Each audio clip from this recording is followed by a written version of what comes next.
아따 이것을.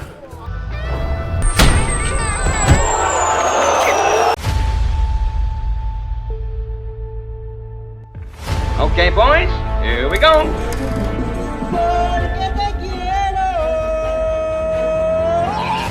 Hai Celengers, gimana kabarnya? Semoga kalian selalu dalam keadaan sehat dan bahagia. Oke, di video kali ini aku akan bercerita tentang sebuah film yang berjudul The Miracles. Film ini menceritakan aksi pengkhianatan antara dua orang narapidana yang dipertemukan di dalam penjara. Seperti apa filmnya? Cus langsung saja kita melebur ke ceritanya. Film dimulai dengan para tahanan di penjara yang sedang mengadakan pertarungan adu tampar. Pertarungan ini juga sebagai bukti tahanan siapa yang paling kuat. Di antara para tahanan, ada seorang tahanan bertubuh mungil yang bernama Jo Hyun So. Meski postur tubuhnya tidak sebesar kebanyakan tahanan lainnya, Jo Hyun So dengan sukarela mengikuti pertarungan ini. Terlihat Jo Hyun So mampu memberikan perlawanan. Tapi tiba-tiba pertarungan itu berubah curang karena Jo Hyun So menggunakan kursi untuk melawan.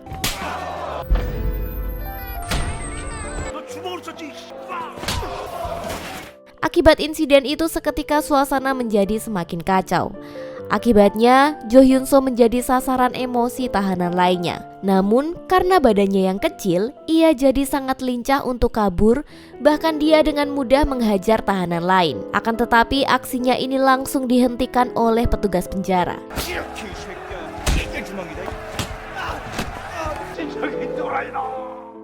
Di sisi lain, salah satu tahanan bernama Han Jae Ho mulai kagum dengan Jo Hyun So. Han Jae Ho ini bukan tahanan biasa. Ia seorang petinggi mafia yang berkuasa di Korea Selatan. Dia juga orang yang mengontrol peredaran rokok di penjara ini. Karena reputasinya itu membuat semua orang menjadi menghormatinya. Bahkan petugas penjara menjadi teman baik Han Jae Ho karena sering menerima uang suap. Han Jae Ho jadi punya banyak pengikut di penjara, bahkan di sel dia memiliki fasilitas yang tidak dimiliki tahanan lain. Tak lama kemudian penjara kedatangan tahanan baru dan dia bernama Kim Sung Han. Ia adalah seorang petinggi mafia. Kedatangan Sung Han membuat tahanan lain menjadi pengikutnya. Bahkan Han Jae Ho juga mulai mendekatinya untuk mengajak bisnis pengedaran rokok di penjara. Akhirnya kedua mafia itu bernegosiasi dan mencari kesepakatan. Keuntungan yang ditawarkan adalah 50-50. Tapi Sung Han menolak tawaran itu, yang berarti Han Jae Ho menyatakan perang terhadap Sung Han. 지금 전쟁하면 누가 이길 것 같습니까? 마사지 한번 가시든지요. Tak lama setelah itu, Han Jae Ho mendapatkan informasi kalau anak buahnya telah ditangkap oleh petugas. Dan tentu saja itu membuat Han Jae Ho langsung pergi ke sana. Ternyata, kepala keamanan telah menerima lebih banyak uang dari Sung Han dan membuat Han Jae Ho tidak berkuasa lagi seperti dulu. Dia pun tak terima dan langsung dihajar oleh petugas yang kemudian dibawa ke ruang isolasi. Kini, Sung Han lah yang berkuasa di penjara dan menggantikan posisi Han Jae Ho.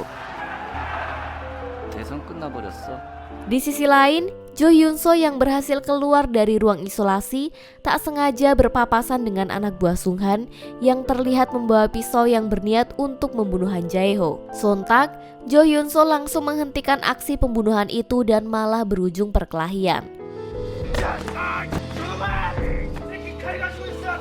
Tak lama kemudian polisi datang dan mengamankan mereka. Setelah kejadian itu, Jo Hyun So kemudian memilih untuk mendatangi sel tahanan Han Jae Ho. Sebagai tanda terima kasih karena sudah menyelamatkan nyawanya, Jo Hyun So diberikan rokok dan dari sinilah mereka mulai merencanakan hal baru.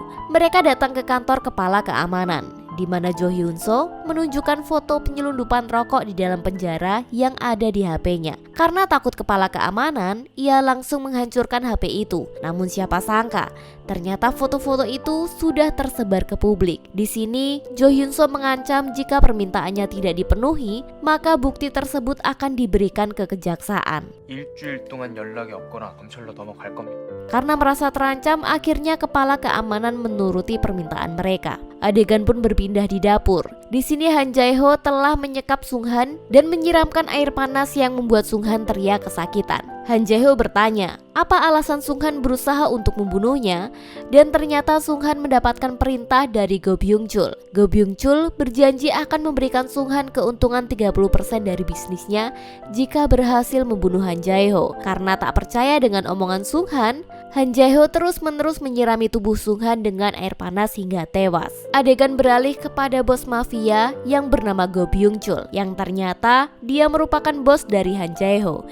Dia memiliki bisnis ekspor ikan laut yang berasal dari Rusia. Akan tetapi, bisnis ikan laut itu hanyalah kedok saja. Dia menjalankan bisnis narkoba yang berasal dari Rusia yang ia selundupkan melalui kotak penyimpanan ikan. Gerak-gerik dari Byung-chul ini sudah lama diamati oleh kepolisian, dan kasusnya ini akan ditangani oleh poluan cantik bernama Chun In-sok. Di penjara, semenjak kematian Sung Han, kekuasaan beralih lagi ke Han Jae-ho. Kini, kedekatan Jo Hyun-so dan Han Jae-ho semakin akrab. Namun pada saat itu, Jo Hyun-so diberi kabar jika ibunya telah tiada akibat ditabrak mobil. 국장님, 감사합니다. 우리 현수는 잘 있는 거죠? Jo Hyun-so ingin meminta izin untuk meninggalkan penjara 1 hari saja demi mengurus pemakaman sang ibu. Sayangnya, permintaannya itu ditolak. Jo Hyun-so pun menangis histeris sambil ditenangkan oleh petugas. Ketika di sel, Han Jae-ho mencoba untuk menenangkannya.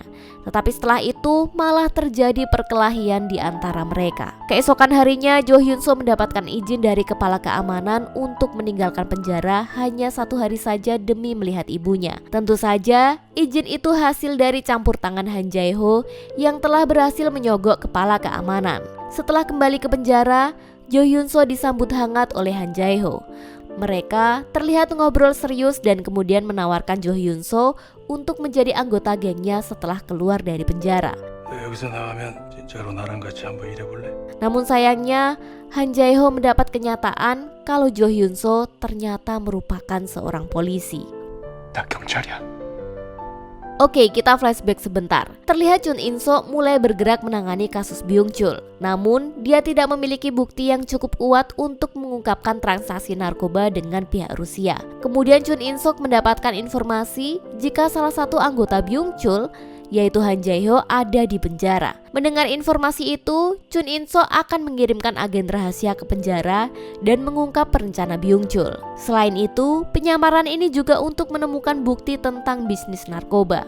Maka dari itu, Chun In-sok memilih Jo Hyun-so sebagai agen penyamaran dan masuk penjara selama 3 tahun. Awalnya Jo Hyun-so menolak rencana tersebut karena ibu Hyun-so hidup sendirian dan mengidap penyakit ginjal. Namun Chun In-sok memberikan janji kalau dia akan membantu mencari ginjal yang cocok untuk ibunya dan membayari biaya rumah sakit. Akhirnya Jo Hyun-so menerima tawaran itu. Mereka merencanakan skenario supaya Han Jae-ho percaya kepada Jo Hyun-so. Namun sayangnya beberapa hari setelah itu, dia mendengar pemberitaan kematian ibunya. Dia meminta izin keluar penjara untuk menemui ibunya.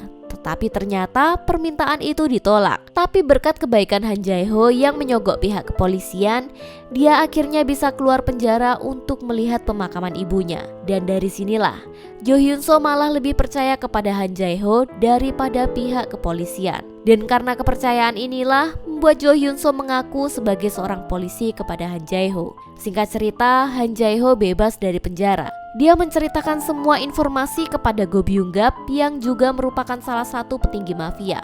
Go Byung-gap juga ponakan dari Byung-chul. Di sini Han Jae-ho juga menceritakan jika dia merekrut Jo Hyun-so yang seorang polisi untuk bergabung dengan geng mereka. Tapi Byung-gap meragukan keputusan Han Jae-ho karena bisnis ini sangat berbahaya. Tetapi Han Jae-ho percaya kalau Jo Hyun-so adalah orang yang baik dan tidak akan melaporkan mereka. Tibalah hari di mana mereka ke penjara untuk menjemput Jo Hyun-so yang telah mendapatkan kebebasan. Jo Hyun-so disambut konvoi mobil dan diajak untuk makan malam bersama dengan anggota geng lainnya. Ketika makan malam, Jo Hyun-so berperilaku sangat angkuh dan ini memicu kemarahan Byung-gap. Ia sengaja mencari masalah bahkan menantangnya. Merasa tak terima, Byung-gap langsung menghampiri Jo Hyun-so. Namun, Jo Hyun-so langsung mengambil pistolnya dan menodongnya. 형 이거 근데 진짜 총이야? Keadaan ini menjadi pusat perhatian semua orang dan akhirnya Han Jae-ho menengahi mereka. Di sisi lain, Byung-chul tidak percaya bahwa kematian Sung Han dalam penjara disebabkan oleh serangan jantung. Sebenarnya Byung Chul ingin membunuh Han Jae-ho karena ia tahu jika Han Jae-ho mencoba menguasai bisnisnya. Di tempat lain, Han Jae-ho memberikan misi pertama kepada Jo Hyun-so untuk bernegosiasi kepada Choi Dae-hyun, yang dimana ia merupakan seorang penjahat pelabuhan dari bea cukai. Namun sayangnya Jo Hyun-so tidak mau bernegosiasi dengan bisnis Choi Dae-hyun, sehingga pertarungan pun terjadi. 맥스 확인하시면 저한테 잘하실 겁니다. 딸내미처럼 생겨나가. 제가 지금 묻고 있습니까? Anak buah dari Choi Dae-hyun datang membantu, dan tiba-tiba saja pasukan Han Jae-ho dan Byung Chap muncul untuk meramaikan pertarungan.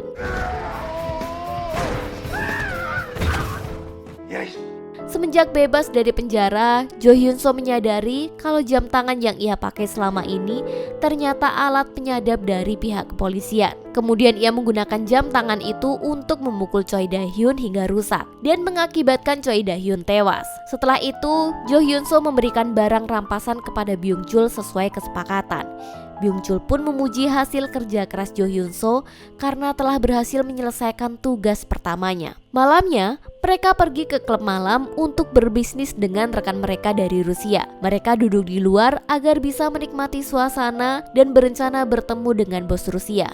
Namun, Jo Hyun-so yang tidak nyaman dengan tempat itu karena terlalu ramai memutuskan untuk berjalan-jalan. Tapi siapa sangka dia malah ditangkap secara paksa oleh salah satu teman kepolisiannya. Dan polisi itu mencoba memberikan jam tangan pengganti kepada Jo Hyun-so.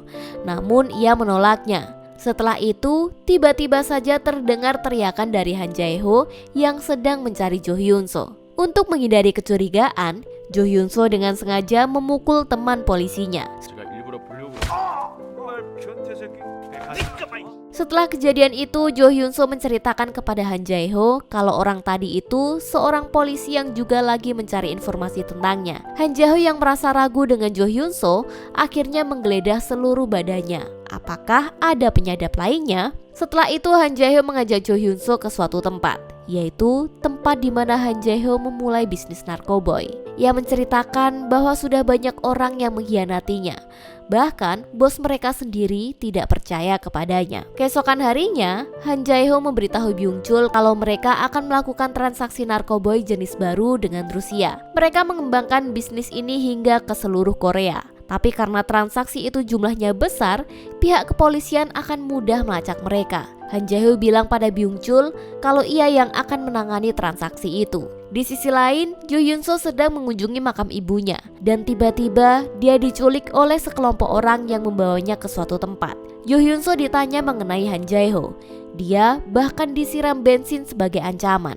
Dan yang mengejutkan lagi, penculiknya adalah Chun In-sok dan anggota kepolisian lainnya. Mereka ingin tahu sejauh mana penyamaran Jo Hyun-so. Jo Hyun-so kemudian membocorkan informasi jika Han Jae-ho akan melakukan transaksi narkoboy kepada Rusia. Namun belum tahu kapan transaksi itu akan dilaksanakan. Jo Hyun-so juga tanya kepada Chun In-sok tentang siapa pelaku yang menabrak ibunya. Namun Chun In-sok memberitahu Jo Hyun-so bahwa kasus itu masih dalam penyelidikan. Setelah pertemuan itu, Jo Hyun-so kembali bertemu dengan Han Jae-ho dan mereka menghabiskan malam bersama, seolah-olah tidak terjadi apa-apa. Beberapa hari kemudian, Chun In-sok terlihat berlari di pagi hari. Setelah itu, Jo Hyun-so memberikan dokumen rahasia tentang transaksi yang akan dilakukan Byung Chul. Malamnya mereka langsung bergerak untuk melakukan transaksi di tempat yang telah disepakati. Di saat para petinggi sudah bertemu, tiba-tiba polisi muncul dan siap untuk menangkap mereka semua. 안녕 얘들아. Setelah itu, Chun In-sok meminta untuk membuka peti yang mereka bawa. Namun saat peti dibuka, Chun In-sok kaget karena dia tidak menemukan narkoboy. Yang ia temui malah peralatan mainan dewasa. Rencana polisi untuk mengungkap kasus penyelundupan dan transaksi narkoba telah gagal. Mereka tidak menemukan bukti untuk menangkap Byung Chul dan pihak Rusia. Akhirnya mereka semua pun bisa lolos. Sementara itu di tengah laut, Jo Hyun-so di kapalnya menemukan paket misterius muncul dari air. Paket itu ternyata berisi narkoboy. Jo Hyun-so rupanya sengaja memberikan informasi palsu kepada Chun In-sok karena ia sudah tidak percaya dengan polisi. Ia juga merasa jika kepolisian telah gagal melindungi ibunya dan bahkan tak mengizinkannya untuk melihat ibunya ketika meninggal. Sambil merayakan keberhasilan transaksi itu, terjadi pengkhianatan yang mengejutkan yang mana Byung-chul dibunuh oleh Han Jae-ho. Sementara Byung-gap ikut mengkhianati Byung-chul supaya ia bebas dari kekuasaan pamannya. 죄송합니다. 나 이런 씨발 양아치. Sementara seluruh pengikut Byung-chul juga dibunuh. Keesokan harinya, Jo Hyun-so meminta Han Jae-ho untuk menembaknya saja. Ternyata ini merupakan rencananya agar ia bisa melaporkan kepada pihak polisi kalau dia juga menjadi korban dari tragedi itu. Sementara Chun In-sok mengetahui kalau Jo Hyun-so telah mengkhianati polisi. Dia pun memperlihatkan video CCTV yang menunjukkan kalau ibu Jo Hyun-so ditabrak oleh anak buah Han Jae-ho. Dari sini ia mulai sadar jika orang yang dia anggap sahabat telah terlibat dalam kematian ibunya. Sementara itu, anggota geng berkumpul dan menyambut Han Jae-ho sebagai pemimpin baru mereka. Tiba-tiba Han Jae-ho menerima telepon dari Jo Hyun-so yang memberi informasi kalau polisi akan melakukan investigasi. Jo Hyun-so mengaku telah dijebak oleh anggota geng yang mengetahui identitasnya sebagai anggota polisi dan membocorkannya. Jo Hyun-so meminta untuk menjaga barang hasil transaksi mereka dan ia akan bertemu dengannya nanti malam di tempat biasa. Mendengar kabar itu, akhirnya Han Jae-ho mengajak Byung-gap untuk bertemu terlebih dahulu dan membahas sesuatu. Setelah bertemu, Byung-gap malah dipukuli hingga tewas. 너 이러면 안 돼.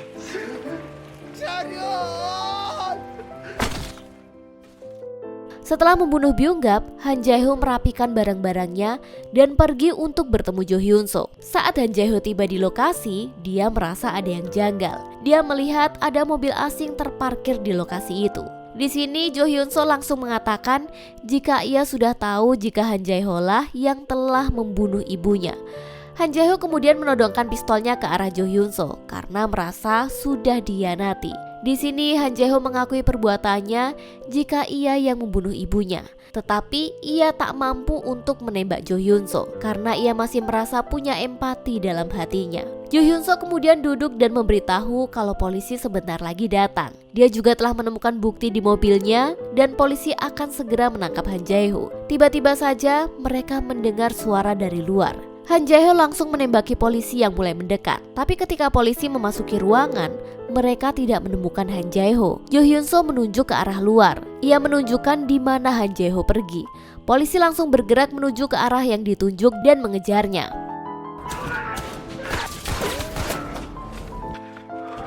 너 같은 새끼가 감당할 수 있는 사람 아니야.